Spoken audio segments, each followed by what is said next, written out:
Guys, recent summit in Beijing where China played the host, and it called for rallying around support of some of the countries which have been repudiated, in fact rebuffed with the Trump's tariff imposition, and which has left the entire world in a mess to begin with, because India has also suffered a lot, and with its 50% of the tariff imposition on goods which are essential in one sense, and India or USA trade has not been in a very good shape.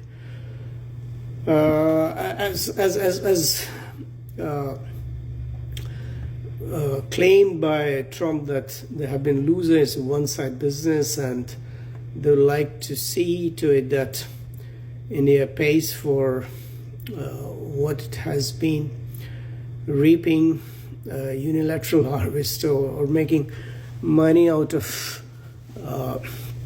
imposition of low tariff on its side, and it has been enjoying. And in fact, I remember once they used to have a special state status, and most favored nation status India enjoyed used to. But since the dollar diplomacy and dollar hegemony is being challenged, and it's really a cause of concern for the other economies, which are no more the economies of the yesteryears.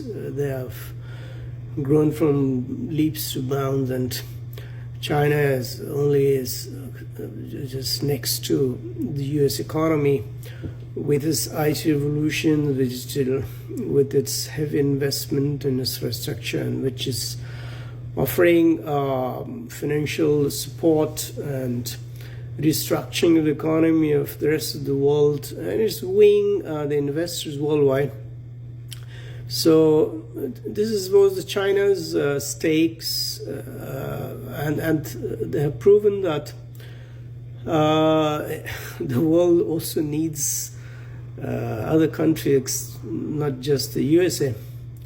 On the other hand, Trump is hell-bent upon going for punitive measures, also incurring the wrath of some of the democratic countries. India, which has not been in a good position to defend itself, especially since Trump claimed to have intervened and stopped the war between the two nations, India and Pakistan, which could be falsely claimed or which could be validated, but that doesn't make the scenario any different, because business is business, and economic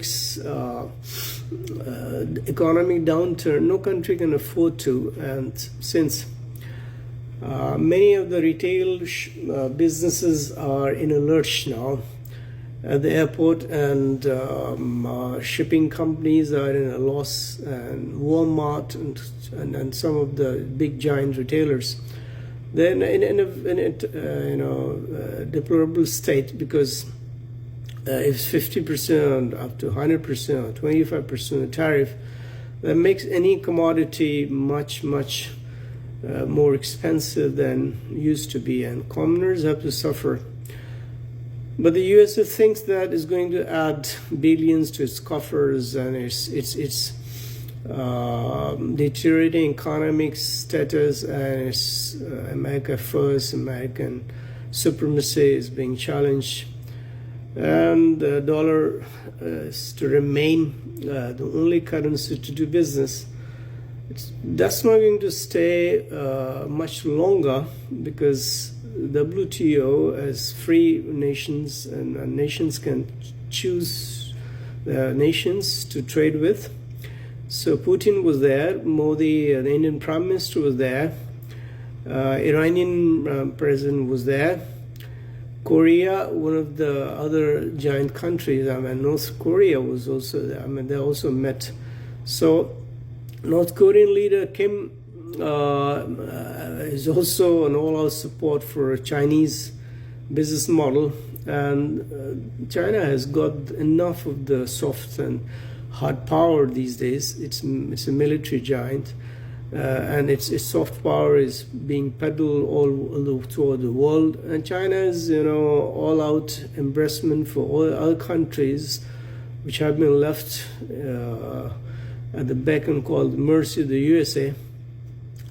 China is really triumphant, as it appears to me, because it has been able to rally around the support of a dozen nations, and strategists and anti-American axis of people, like I say, allies nations or the Western leaders desperately trying to ramp up pressure on Putin to end the war in Ukraine. And Putin remains recalcitrant, belligerent, and Putin knows that it can lock horns with the US, with all the European nations, and as long as continue to enjoy the massive support of the other huge nations like India and China.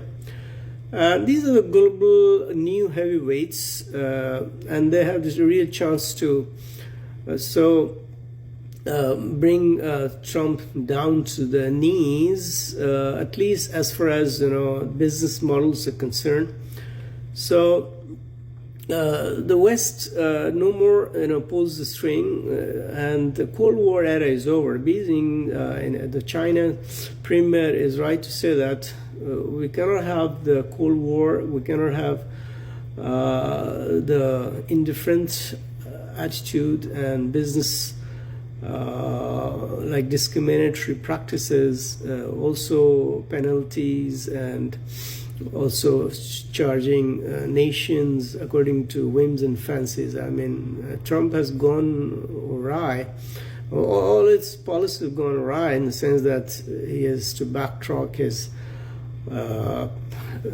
tariff imposition, one's toys, and dramatic showing yet to, if dollar dominance is really challenged in the sense that the rest of these 12 or 13 or nations, they start trading in other currency, especially like if Indian rupee is accepted, or yuan or ruble is accepted, or they convert this, or trying to have a common currency that they can come up with, because dollar, doing business in dollar with hefty tariff is not in favor of any of these countries. So the thing is, are these optics really going to pay off? Because even earlier we had some smaller countries coming to join hands, and also to challenge the hegemonistic approach of these Western countries. And so Russian leaders remains defiant. It continues to believe that it can invade Ukraine.